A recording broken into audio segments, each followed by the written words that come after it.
Hi, Rachel. How are you? Hi, Rachel. Good. How are you? Who did you talk to before us? Who did you, Jack and Jess. How are they? They're fun. Who's more attractive, Chris and I or Jack and Jess? Who's better It's looking an on camera? even split. Oh, It's an even split. What a good... One from each air. Okay, this is interesting. Wow. Fair. All right.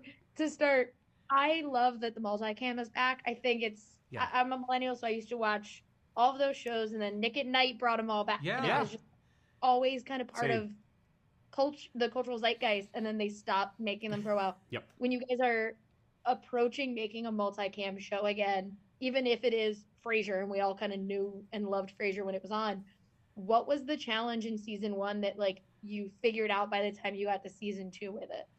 Well, it's so easy to make a bad multicam. Like there's a lot of, I mean, they made them for the last 10 years. Just, Yeah. you probably haven't seen them because, you know, some of them aren't.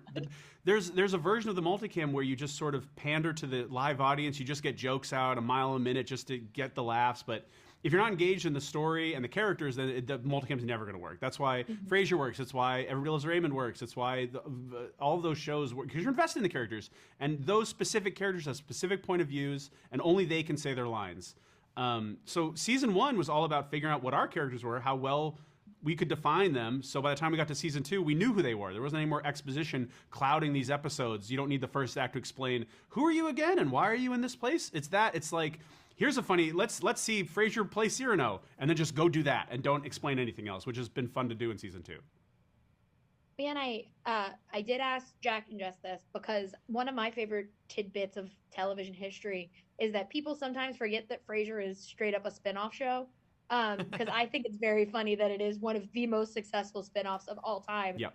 But it does then open my mind to being like, well, who from Cheers can randomly now show up on this show?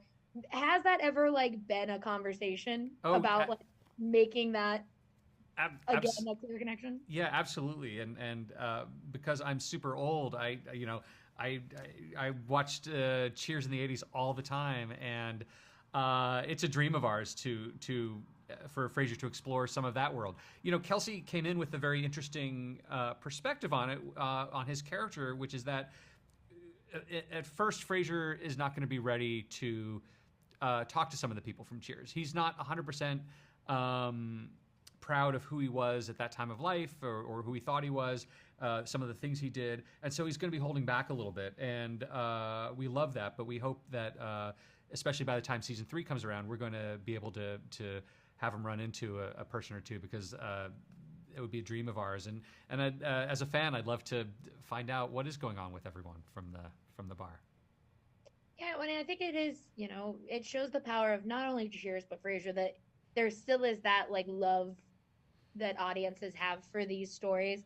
Like I remember on The Good Place when Ted Danson put the rag on his shoulder and I was sobbing because I was like, Oh my God. it's like that still exists. And when you guys are working on this show and the audience is there because they love Frasier and they just want to see a taping of the show, what for you is the most like emotional part of that journey, like knowing you're bringing this to not only a new generation of fans but also those fans who just really loved Frasier from the start?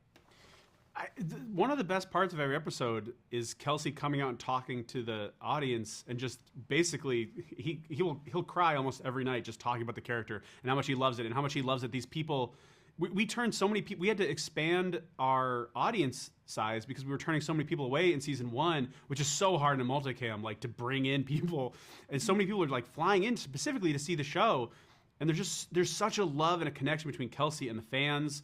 And then you bring in people like Perry Gilpin or Dan Butler or Edward Hibbert and Harriet Harris, and they're just exploding with all this excitement and just memories. It's really fun and surreal and cool to watch. And one kind of fun difference between season 1 and season 2 in terms of that audience show was, you know, it was all about Kelsey in season 1. Yeah. And everyone else, we knew that we had a great cast, but the studio audience hadn't really seen them yet and they weren't familiar with them, and so like they were appreciative, but it was really, you could just feel the energy anytime Frasier said anything. And season 2, it felt like the shows, people were coming in, they knew the characters, you know, they were excited to watch a scene with just David and and Olivia, or Alan and Freddie. And I think that was exciting for us. I was like, okay, we're building a new ensemble, and obviously Fraiser will always be at the center of it, just like his name's at the front of every episode. But the audience is starting to really enjoy these characters that we've brought to the table too. Well, yeah, and I was gonna say for my last question, I wanted to ask, because I do think it's so fun, because I'm that person who, when I think of shows, I'm like, oh, what would that kid, like their kid, look like? What would this kid look like? So I do like that you have Fraiser's son and Niles' son in a show together, having to like interact as family, like Niles and Fraiser had to.